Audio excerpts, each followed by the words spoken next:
بسم الله الرحمن الرحيم. تبارك الذي بيده الملك وهو على كل شيء قدير، الذي خلق الموت والحياة ليبلوكم أيكم أحسن عملا، وهو العزيز الغفور، الذي خلق 7 سماوات طباقا، ما ترى في خلق الرحمن من تفاوت، فارجع البصر هل ترى من فتور، ثم ارجع البصر كرتين ينقلب إليك البصر خاسئا وهو حسير.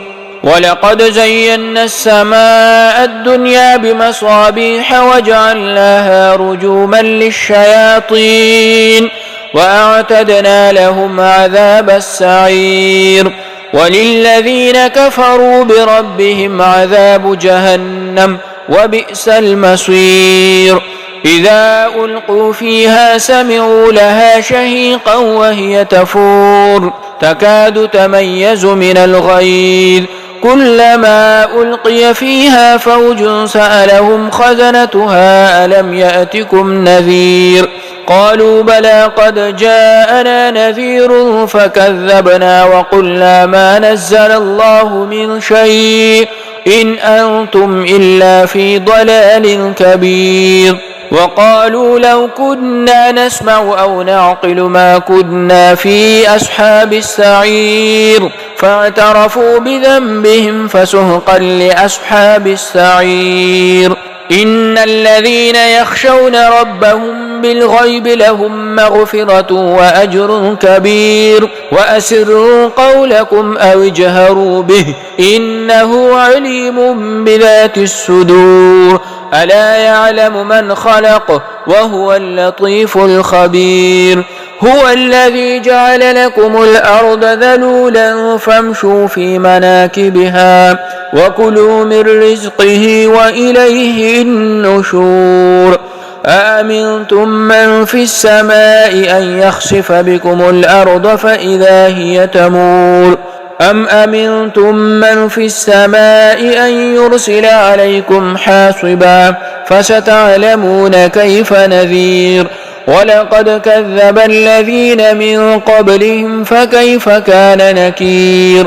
أولم يروا إلى الطير فوقهم صافات ويقبضن ما يمسكهن إلا الرحمن إنه بكل شيء بصير. أمن هذا الذي هو جند لكم ينصركم من دون الرحمن إن الكافرون إلا في غرور. أمن هذا الذي يرزقكم إن أمسك رزقه بل لجوا في عتو ونفور. أفمن يمشي مكبا على وجهه أهدى أمن يمشي سويا على صراط مستقيم. قل هو الذي أنشأكم وجعل لكم السمع والأبصار والأفئدة قليلا ما تشكرون. قل هو الذي ذرأكم في الأرض وإليه تحشرون. ويقولون متى هذا الوعد إن كنتم صادقين. قل إنما العلم عند الله وإنما أنا نذير مبين.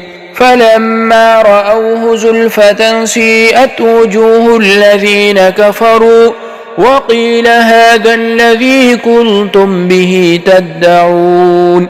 قل أرأيتم إن أهلكني الله ومن معي أو رحمنا فمن يجير الكافرين من عذاب أليم.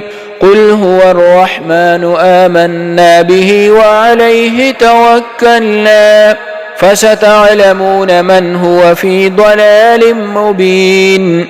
قل أرأيتم إن أصبح ماؤكم غورا فمن يأتيكم بماء معين. صدق الله العظيم.